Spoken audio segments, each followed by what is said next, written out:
Assalamualaikum warahmatullahi wabarakatuh. Salam dan bahagia.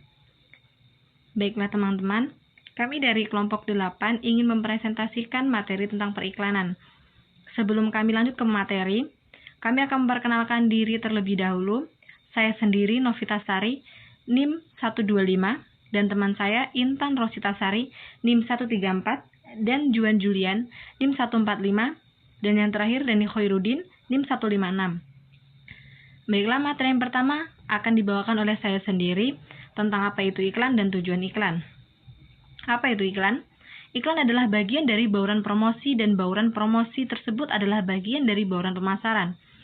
Jadi secara sederhana dapat disimpulkan menurut Renaldi Kasali bahwasanya iklan adalah sebagai pesan yang menawarkan suatu produk yang ditunjukkan kepada masyarakat atau penerima iklan tersebut lewat suatu media.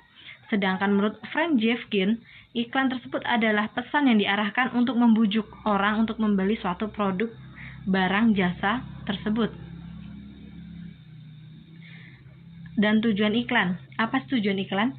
Tujuan iklan tersebut adalah memberikan informasi terhadap suatu produk, memberikan informasi kepada konsumen atau kepada penerima iklan, memberikan informasi bahwasanya ada suatu produk, jasa, barang, ide, dan lain-lain.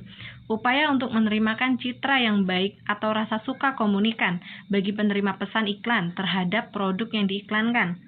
Meyakinkan masyarakat atau penerima iklan tersebut tentang kebenaran suatu produk, barang, jasa, dan lain-lain tersebut. Dan membuat atau mempermudah konsumen mengetahui spesifikasi suatu produk tersebut, baik itu harga, fungsi, manfaat, dan lain-lain. Mungkin itu saja tujuan iklan. Dan selanjutnya yaitu fungsi iklan. Fungsi iklan akan dibawakan oleh teman kita yaitu Intan Rositasari.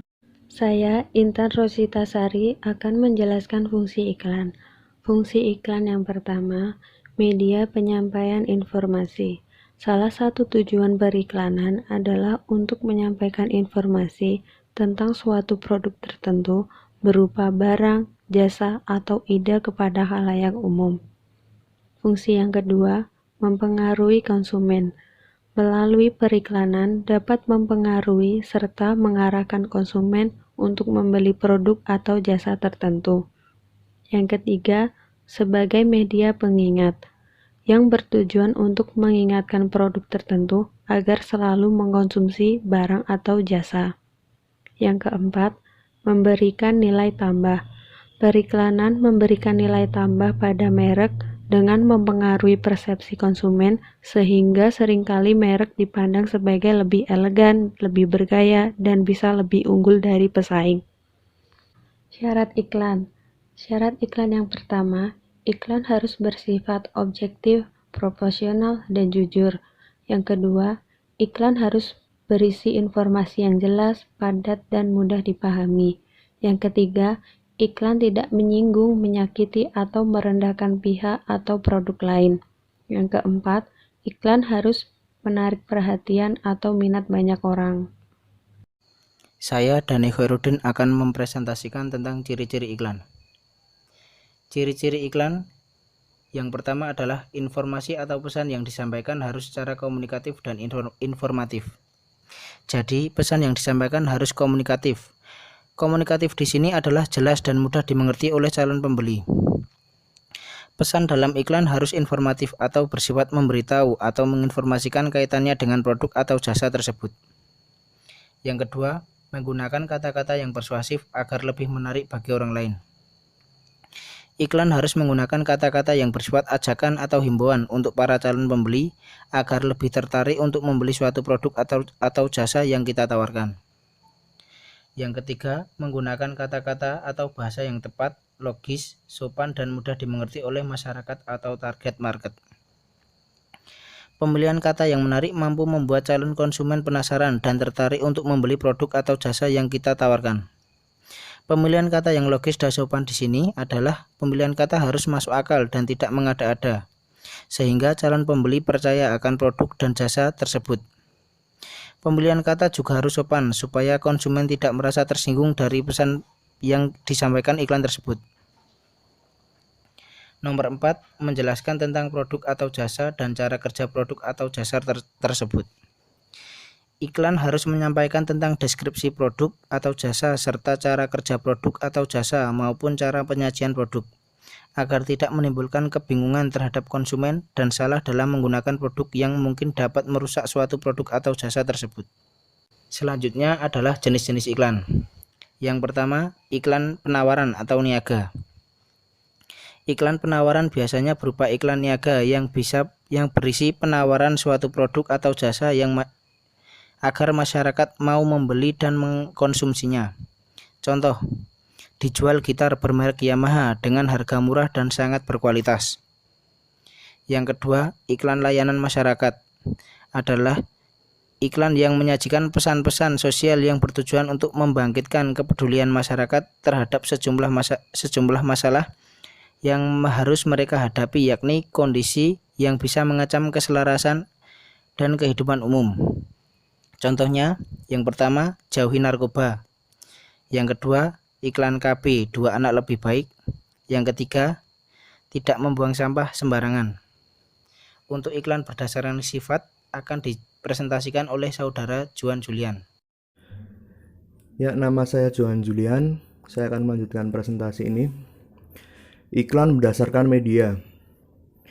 Iklan berdasarkan media biasanya ada beberapa.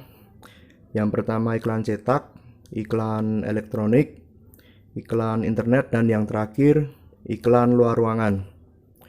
Untuk iklan cetak itu sendiri biasanya iklan dibuat dan dipasang menggunakan teknik cetak, bisa berupa print, letterpress, inkjet, dan sebagainya.